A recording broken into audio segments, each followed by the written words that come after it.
Hey everyone, welcome to another episode of Real Deal Fishing. My name's Josh. I'm sitting today at Southern Moon Outfitters, currently working on my Hobie PA14. As you probably saw from some previous videos, this is my new kayak. Getting ready to take it on the BASS National Trail Series.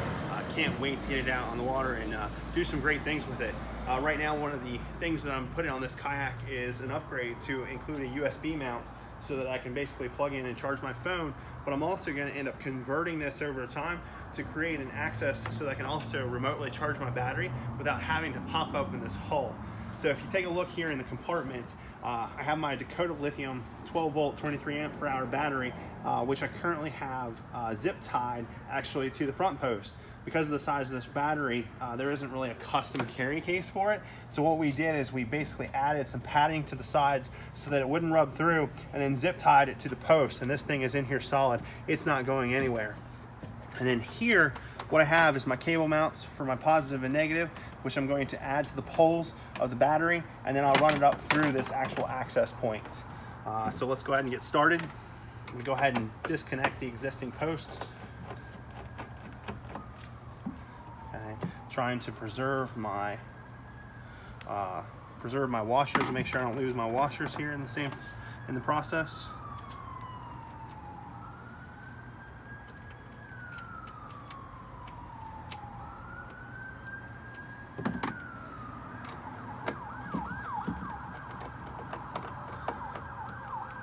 Now this battery this actual kit already comes with an inline fuse. The inline fuse was already put in by the manufacturer, so no need to add it.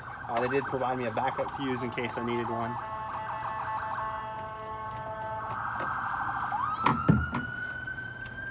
Do the same thing with the negative side. Pardon the sirens in the background. Seems to be a busy day here in Martinez, Georgia. They've been going on for about the last 2 hours.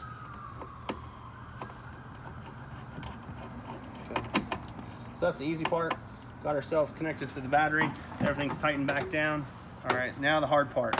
Hard part is getting this up through the actual Hobie mount itself. It helps for me that I'm 6'7". I can actually get my hand in a lot of places just because I have long arms. What we're gonna do here is we're gonna take off these 3 screws so that we can actually run this cable through here. So it's pretty simple. Pop these 3 screws out.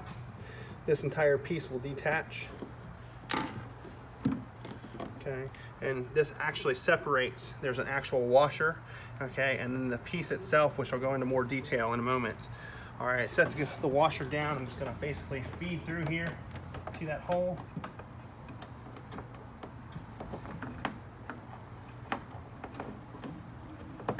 Grab my cable and pull it through like so.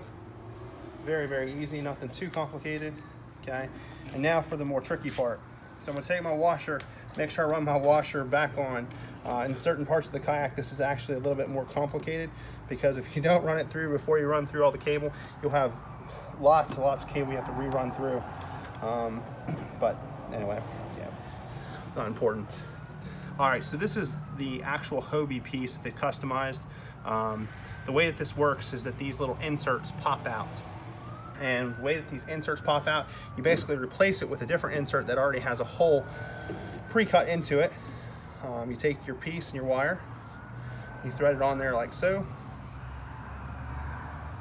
Okay, and then this mounts back into here, like so. And then we're going to take this and we're going to just basically remount it to the washer and to the actual boat itself. Everything sits in here nice and snug. Look for my screws.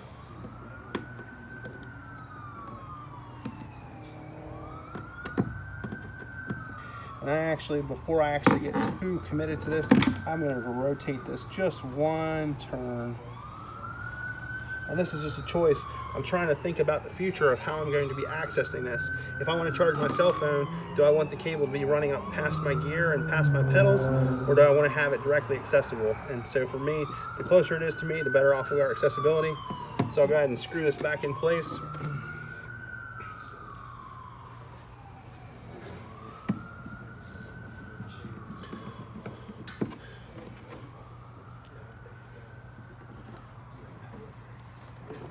Okay, one more screw. And just like that, we're tightened down. So now if I need a little bit of extra cable, I just pull it out to myself. This unplugs here and unplugs here, and basically pop this in like so. And now I have a USB connector charger hooked up to my battery for me to draw power for my cell phone or anything else. In any case, thank you for joining Real Deal Fishing. It's been a pleasure as always. Keep it real.